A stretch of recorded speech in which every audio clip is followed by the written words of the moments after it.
네, 여러분 안녕하세요. 우리가 이제 이번 시간서부터요. 2차 시험의 두 번째 과목인 수산물 등급 판정 실무 요 내용을 들어가거든요.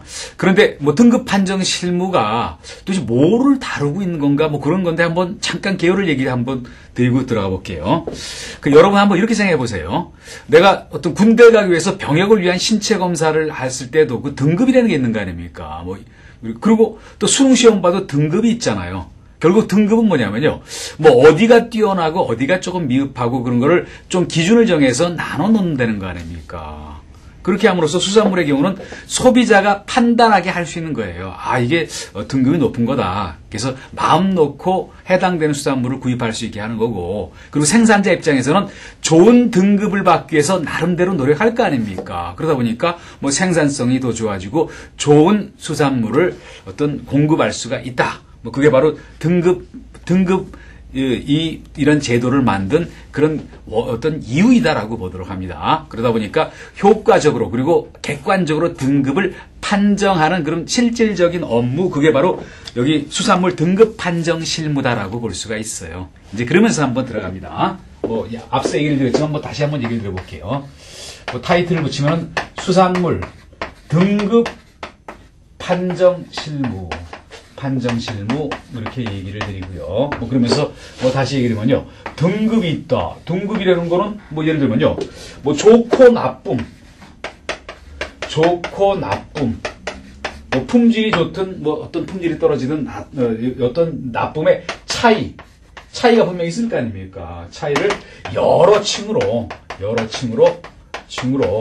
이렇게 구분한 단계 이게 등급이라는 거 아닙니까? 그리고 판정이라는 건 확인해보고 결정을 한 거예요. 그래서 이거는 판정은 다시 한번 얘기를 드려보면요. 어떤 판별해서 어떤 결정을 한 거다. 그리고 실무라는 건 뭡니까? 어떤 실제 어떤 현장에서의 업무, 이거를 실무라고 하는 거 아닙니까? 탁상공론 안 하고. 그래서 이렇게 봅니다. 다시 한번 얘기 들어볼게요. 수산물에 대해서 품질이 좋고 나쁜 거 있을 거 아닙니까? 좋고 나쁨의 차이를 여러 층으로 구분한 단계를 어떤 판별에서 결정을 하는 실제 현장에서 이루어지고 있는 업무가 수산물 등급 판정 실무. 그러면서 2차 과목의 두 과목 중에 한 과목인 거 아닙니까? 이게 그런 얘기고, 그리고 그 다음 본론 들어갑니다. 본론 먼저 들어가면요. 여러분들 교재에 보면 제1장에 보면은 뭐라고 나왔냐면요. 1장에는 수산물 표준 규격이라는 게 있잖아요. 수산물 표준 규격이 있다. 이거는 우리가 여기 수산물 1과목에서도 한번 봤던 그런 내용인데 한번 여러분 봅니다. 수산물 어떤 품질에 대한 어떤 규격도 있어야 되고 또 어떤 포장에 대한 규격 같은 게 있어야 될 거 아닙니까? 그거를 어디서 하든지 간에 표준으로 만들어 놓은 규격 관련되는 게 수산물 표준 규격이다. 그러면서 제1절에는 여기서 뭐라고 얘기를 했습니까? 제1절을 한번 얘기 드려보면요. 여기 뭐라고 얘기했냐면요. 합불 판정 대상 품목 표준 규격이라는 얘기 했잖아요. 합불 판정 대상 품목 표준 규격이라고 여기가 얘기를 드렸잖아요. 그래서 어떨 때는 합격, 어떨 때는 불합격 판정을 할 수 있는 그 대상 품목 표준 규격이다. 이렇게 1절에 해놓고, 그리고 여기 쭉 읽어봅니다. 1번에 보면은 목적이라고 나왔잖아요. 근데 지금 여기서 우리가 공부하고 있는 이거 봅니다.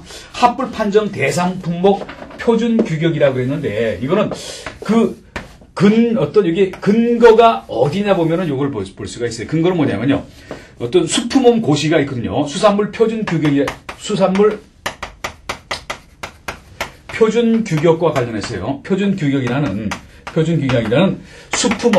수산물 품질 관련을 얘기합니다. 수품원 고시가 있는데 고시 2013-13호거든요. 제 2013-13호. 여기에 있는 내용이 바로 여기 어떤 합불 판정 대상품목 표준 규격이에요. 그 내용을 공부를 한다는 거 아닙니까? 우리 교재에서는 요 근거에 대한 얘기를 명확하게 안 해놨기 때문에 요걸 한번 얘기를 드려봅니다. 그래서 요번 시간서부터 몇 강 정도 공부하는 거는요, 전부 수산물 표준 규격, 수산물 품질, 여기 수품원 고시 2013-135에 나와 있는 얘기다라고 봅니다. 그러면서 여기 목적을 한번 볼게요. 목적에 보면 뭐라고 돼 있죠?